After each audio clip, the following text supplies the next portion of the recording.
नमस्कार दोस्तों, आज के अंक में आपका स्वागत है। बिहार की राजनीति थमने का नाम ही नहीं ले रही दोस्तों। कल तक ऐसा लग रहा था कि बस ये एक तरफा खेल है, नीतीश जी रिजाइन करेंगे, बीजेपी उनको जो है सपोर्ट का लेटर देगी और उसके बाद जो है आसानी से आज या कल में नीतीश जी शपथ ले लेंगे और फिर से मुख्यमंत्री बन जाएंगे। लेकिन दोस्तों, इस बार खेल जो है पल पल बदल रहा है, हर मिनट जो है कुछ नई खबर आ रही है। अब सबसे पहले आज जो है ये खबर आई कि राहुल गांधी ने जीतन राम मांझी को फोन किया और जीतन राम मांझी उस फोन के आने के बाद उन्होंने ये कंफर्म किया उनके लोगों ने कि हाँ, राहुल गांधी ने जीतन राम मांझी को फोन किया है। लेकिन फोन आने के बाद वो एकदम शांत पड़े हुए हैं, वो कोई अपनी प्रतिक्रिया नहीं दे रहे हैं। जैसा कि कल जब उनको लालू जी ने यह ऑफर दिया था कि आपके बेटे को मैं उप मुख्यमंत्री बना दूंगा, आप मेरे पाले में आ जाइए, उस पर उन्होंने तुरंत प्रतिक्रिया दी थी कि नहीं, मैं ऐसा नहीं करूंगा, मैं जो है एनडीए का घटक हूं, दल हूं और मैं एनडीए में ही रहूंगा। लेकिन आज वो ऐसा नहीं कर रहे हैं। इससे लोगों के बीच में एक असमंजस, एक सस्पेंस तो बन ही गया है। दूसरी तरफ दोस्तों, आज राजद विधायकों की बैठक हुई। बैठक में दो निर्णय लिए गए। पहला निर्णय ये लिया गया कि लालू जी को सारे डिसीजन लेने की जिम्मेवारी सौंप दी गई है और दूसरा, तेजस्वी यादव वहां से निकलते समय कहे कि अभी खेला बाकी है, बिहार में अभी खेला होना बाकी है, अभी खेल खत्म नहीं हुआ। उनका इशारा किस तरफ था? वो यही था कि भले ही नीतीश हमको छोड़ के चले जाए, लेकिन हम सरकार अपनी बना लेंगे, अर्थात राजद अपने समर्थक दलों के साथ फिर से सरकार बना लेगी। चलिए, अभी भी लग रहा था कि सब कुछ आसान है, इस पाले ना नीतीश जी ना बने तो तेजस्वी बने।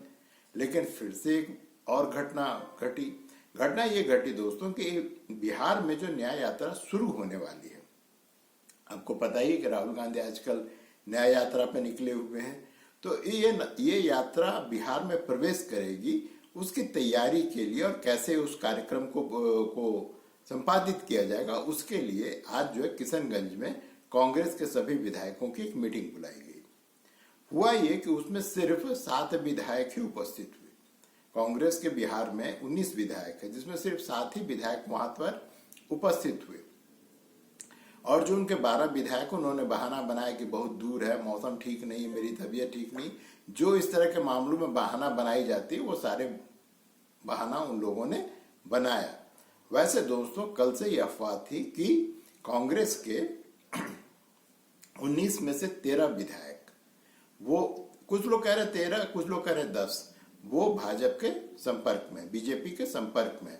कुछ लोग कहना था कि नहीं, उसमें सब भाजपा के संपर्क में नहीं, कुछ जो है जनता दल जेडीयू के संपर्क में, नीतीश बाबू के पार्टी के संपर्क में। ये खबर कल से आ रही थी। आज जो है उसकी पूरी पुष्टि तो मैं नहीं कहूंगा, लेकिन आधी पुष्टि तो हो ही गई, क्योंकि विधायक गए ही नहीं वहां पे।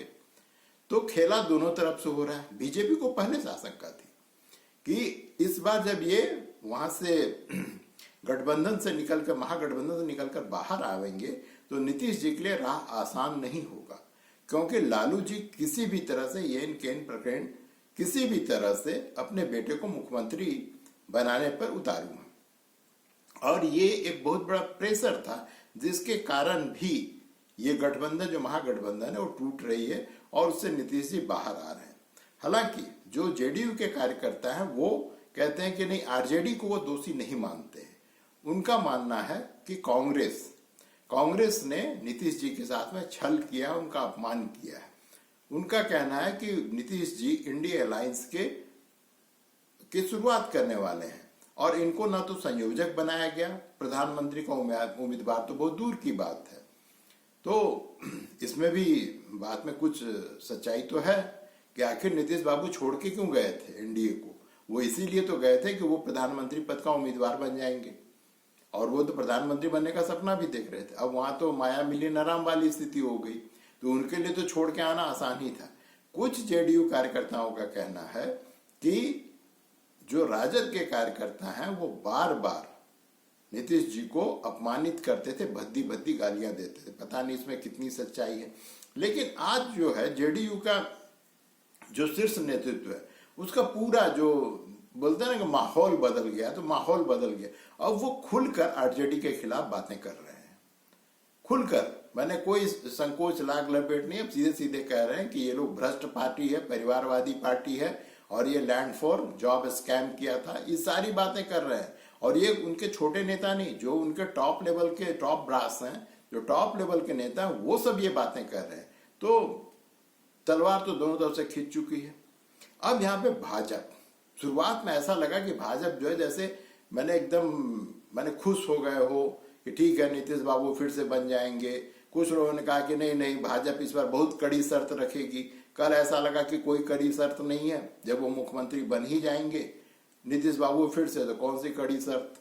आप क्या लोकसभा में उनके जो अभी लोकसभा के सदस्य उनकी संख्या घटाएंगे, अधिक से अधिक आप ये कर सकते हैं। लेकिन दोस्तों, सोशल मीडिया पे कल भाजपा के खिलाफ, भाजपा के इस मूव के खिलाफ, जो बिहार में वो राजनीति करने जा रहे थे, उसके खिलाफ लोगों में काफी आक्रोश देखने को मिला। और कल के अंक में मैंने आपको कहा भी था कि भाजपा का कार्यकर्ता हो या फिर जो आम आदमी है बिहार का, कोई भी भाजपा के इस मूव से संतुष्ट नहीं था। तो अब भाजपा ने क्या किया कि वो अपने पैर को थोड़ा पीछे खींच लिया है। तो नीतीश बाबू के लिए भी परेशानी है, क्योंकि जब खुलेआम बीजेपी अगर इनके सपोर्ट में आती, तब तो थोड़ा सा जो अन्य दल है वो थोड़ा डरते भी, या फिर कुछ भी करने से पहले सोचते। लेकिन जब वो देख रहे हैं कि भाजपा भी थोड़ा पैर पीछे खींच रही, तो हमको ये लग रहा है कहीं ऐसा ना हो कि इस बार नीतीश बाबू मझधार में फंस जाए। बहुत सालों से वो ये खेल खेलते रहे, इस गठबंधन ही उस गठबंधन, बने गठबंधन कोई भी हो, गठबंधन आती रहे जाती रहे, बस मुख्यमंत्री हमको बने रहना है, ये उन्होंने करके रखा था।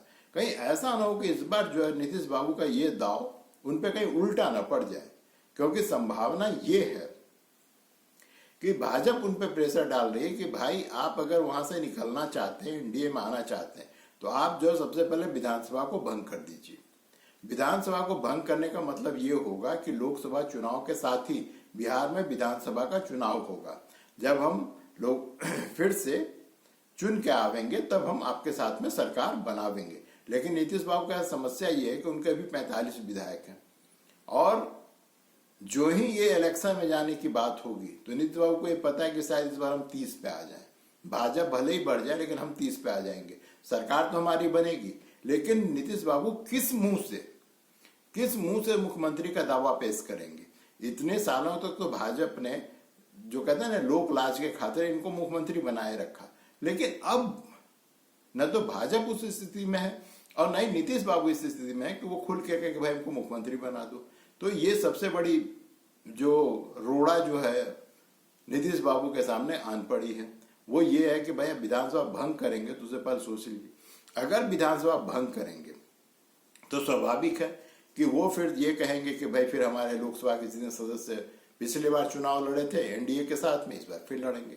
अब समस्या बीजेपी के लिए, अब बीजेपी की समस्या हो जाएगी, क्योंकि जो कुशवाहा है उन्होंने स्पष्ट कर दिया कि हमें 4 लोकसभा की सीट चाहिए। जो उनके दूसरे सहयोगी चिराग पासवान, उन्होंने कहा कि हमको 6 सीट चाहिए। तो 6 और 4 10 हुआ। और चिराग पासवान कहते हैं कि एक राज्यसभा का सीट भी हमको बाद में चाहिए।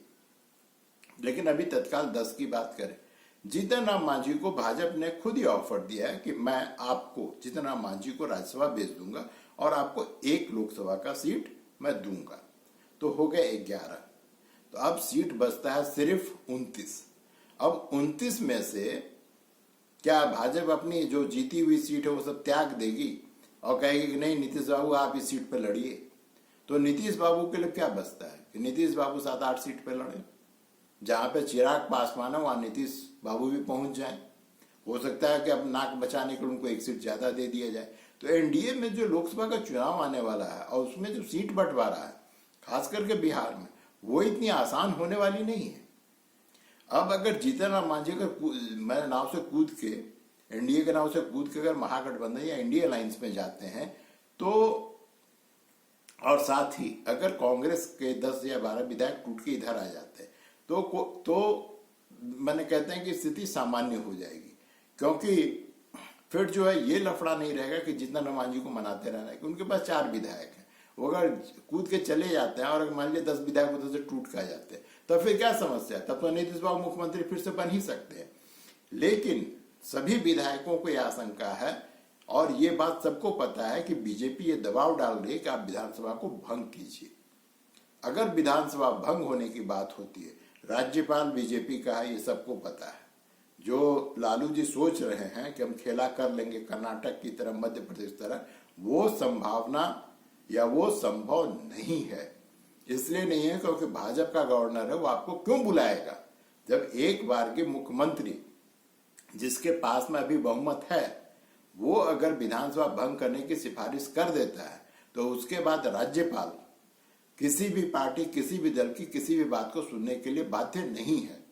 तो ये सबसे बड़ी गांठ है कि क्या विधानसभा बिहार की भंग होगी या जो अभी चल रहा है उसमें कांग्रेस पार्टी टूट जाएगी, या फिर जो राहुल गांधी ने मांझी को फोन किया है उसका मांझी पर क्या प्रभाव पड़ेगा। ये 2-3 जो फैक्टर्स हैं, इसी पर पूरे बिहार की राजनीति टिकी हुई है।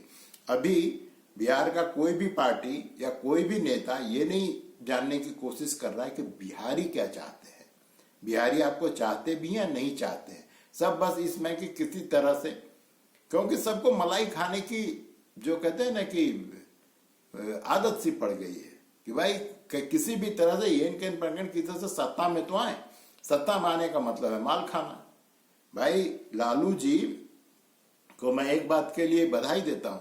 आज से 25-30 साल पहले इंडिया टुडे में एक बार उन्होंने एक इंटरव्यू दिया था। उस इंटरव्यू में जो उन्होंने कहा था वो आज भी बिहार के लिए जो प्रासंगिक है। उन्होंने कहा था कि हमारे कैबिनेट में ऐसे मंत्री हैं जो चपरासी बनने के लायक नहीं है।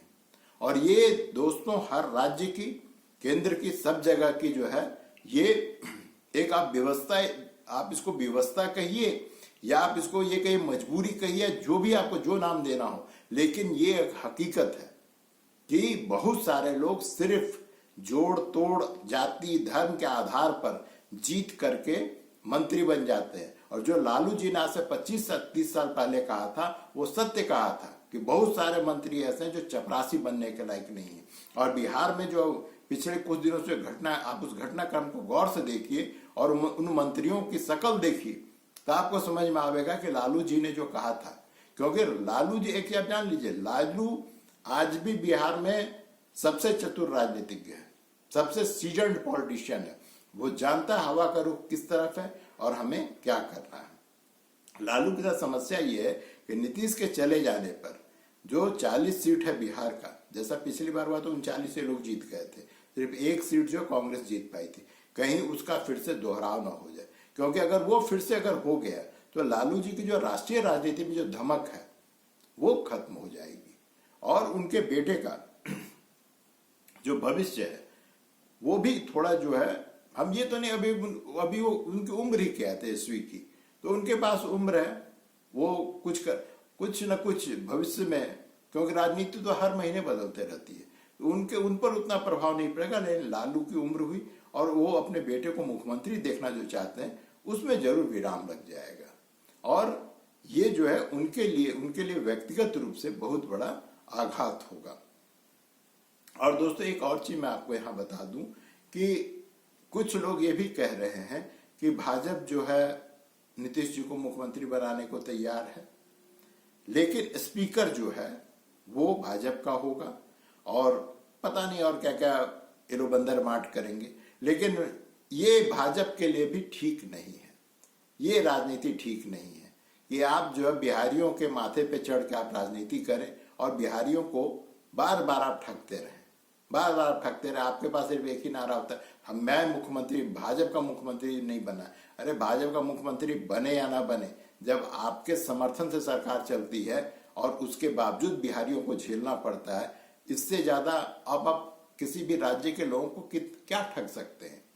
ये तो सबसे ज्यादा है कि आप बिहारियों को ठग रहे हैं और बिहारी बार बार ठगे जा रहे हैं और आपको फिर भी वोट कर रहे हैं इस उम्मीद में कि एक दिन बीजेपी हमारी स्थिति को सुधारेगा, जैसे उसने अन्य राज्यों में सुधारा है।